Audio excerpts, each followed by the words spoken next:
안녕하세요. 연세무청 나온 관절센터 최기영 원장입니다. 평소 무릎이 붓거나 걷고 앉을 때 통증이 반복되며 뭔가 툭 하고 걸리는 느낌 받으신 적 있으신가요? 특히 운동 중 다친 적이 있거나 무릎을 많이 사용하는 직업을 가지고 계신 분이라면 오늘 소개해드릴 치료법을 눈여겨보셔야 합니다. 바로 반월연골판 부분 절제술에 대한 이야기입니다. 짧은 시간 안에 쉽게 설명해 드릴 테니 무릎 건강이 궁금하셨던 분들께 많은 도움이 되길 바랍니다. 우선 무릎에 대해서 좀 간단하게 설명을 해 드리겠습니다. 무릎이란 거는 우리가 양쪽에 갖고 있는 관절을 얘기하는 건데요. 우리가 알고 있는 이제 이 허벅지뼈, 그리고 이 정강이뼈, 그리고 이 앞에 있는 뚜껑뼈라는 슬개골 세 개가 만나서 기능을 하는 구조를 무릎 관절이라고 합니다. 근데 이 반월연골판이란 거는 이제 이 뼈와 뼈 사이에서 기능을 하는 이 구조물을 이야기하는 건데요. 우리가 뼈라는 거는 울퉁불퉁하기 때문에 바로 만나서 기능을 할 수는 없고, 여기 보이는 이제 물렁뼈라는 이 하늘색 이 부분이 연골이라고 하는 물렁뼈인데요. 이 물렁뼈와 물렁뼈 사이를 보호하기 위해서 이 고리 C자 모양의 이제 고리 모양의 반월연골판이라는 구조가 안쪽과 바깥쪽에 각각 한 쌍이 있습니다. 그래서 이 반월연골판은 쿠션 역할도 하기도 하지만 무릎을 구부리고 펼 때 부드럽게 해주는 역할을 하는 중요한 구조물입니다. 하지만 강한 충격, 반복적인 무릎 사용 혹은 노화로 인해 이 반월연골판이 찢어지거나 손상되는 경우가 있습니다. 이럴 경우 무릎에서 통증이 발생하고 특정 자세에서 탁 걸리는 느낌이 들거나 계단을 오르내릴 때 무릎이 어긋나는 느낌이 들거나 시큰거리는 증상이 나타납니다. 연골판이 찢어졌다고 해서 모두 수술을 해야 하는 것은 아닙니다. 일정 기간 보존적 치료와 재활을 시도해 보지만 통증이 지속되고 혹은 검사를 해봤을 때 봉합이 어려운 정도로 찢어진 경우라면 부분 절제술을 고려해야 합니다.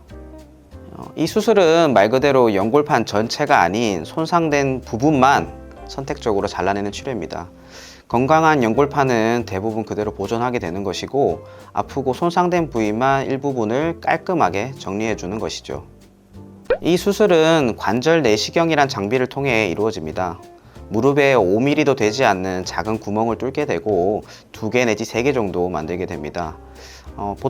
통상 기구의 크기는 젓가락 정도 굵기의 얇은 장비를 통해서 한쪽에는 카메라, 한 손에는 이제 절삭기나 이런 장비를 통해서 손상된 부분을 이제 면밀하게 살펴보고 정밀하게 다듬어내는 술길입니다. 기존의 절개 수술과는 달리 절개 부분이 매우 작기 때문에 출혈과 흉터가 거의 없고 회복에도 아주 좋습니다. 또한 내시경 카메라로 아주 깊은 공간까지 정확하게 보고 면밀하게 살펴볼 수 있기 때문에 딱 필요한 부분만 구체적으로 절제를 하고 남은 부분을 살릴 수 있는 아주 좋은 치료 방법이고요. 이 간단한 수술을 통해서 통증을 유발하는 고민을 확실하게 제거할 수 있습니다. 다음과 같은 경우 반월연골판 부분 절제술을 권장드립니다. 반월연골판이 찢어진 부위가 넓지 않지만 봉합이 어렵거나 통증과 같은 증상이 지속되고 찢어진 부분이 관절 사이에 걸려서 무릎이 잠기거나 걸리는 증상이 지속되는 경우, 혹은 나이가 좀 많으신 분들 같은 경우 봉합 후 회복률이 낮을 것으로 예상되면 오히려 이제 가볍게 절제를 한 이후에 빠른 일상생활 복귀를 권장드린 경우가 많습니다. 또한 통증이 좀 반복되시는 분들이나 무릎 붓기가 지속되는 분들이 있으십니다. 약물 치료나 물리 치료 혹은 주사 치료를 수차례 수개월간 받고 오셨지만 증상이 해결되지 않는 분들이 많으신데요. 이런 경우에는 반월연골판 뿐만 아니라 연골이 손상되는 경우도 많습니다.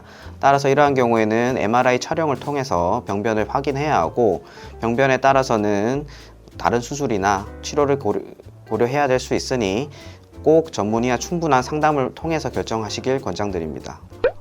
이 반월연골판 부분 절제술의 강점 중 하나는 회복이 아주 빠르다는 겁니다. 손상 정도에 따라서 가벼운 경우에는 수술 다음 날부터 보행이 가능한 경우가 많고, 보조기나 목발 착용 없이도 일상생활이 크게 불편하지 않습니다. 대부분의 경우 1, 2주 정도면 통증이 많이 가라앉게 되고 2에서 4주 후 정도면 사무직 복귀가 가능하며 4에서 8주 이후에는 가벼운 운동이나 활동도 가능합니다. 단 환자의 개개인의 연령, 체력, 그리고 연골판의 상태에 따라 회복의 속도는 차이가 있으니 꼭 의료진의 지시에 따라 물리치료나 운동치료를 병행하는 것이 필요합니다. 오늘은 이 무릎 건강과 관련해서 많이 시행하고 있는 반월연골판 부분 절제술에 대해서 알아봤습니다. 수술이라고 해서 막연히 두렵게 느끼실 필요는 없습니다. 정확한 진단과 최소한의 절제로 통증을 해결할 수 있는 시술이며 빠른 회복과 일상 복귀가 가능하다는 점에서 많은 환자들에게 좋은 결과를 보이고 있습니다. 이 무릎은 한번 손상이 되면 회복이 오래 걸리기도 하지만 또한 회복이 잘 안 될 수도 있습니다. 따라서 초기에 진단을 잘 받는 것이 무엇보다 중요합니다. 이 무릎 통증이 지속되신다면 망설이지 마시고 이 연세무창나원병원에서 정확한 진단과 상담을 받아보시길 바랍니다. 시청해주셔서 감사합니다. 여러분의 건강한 무릎 위해 항상 함께 하겠습니다. 좋아요와 구독, 그리고 주변에 도움이 될 친구가 있다면 공유도 꼭 부탁드립니다. 감사합니다.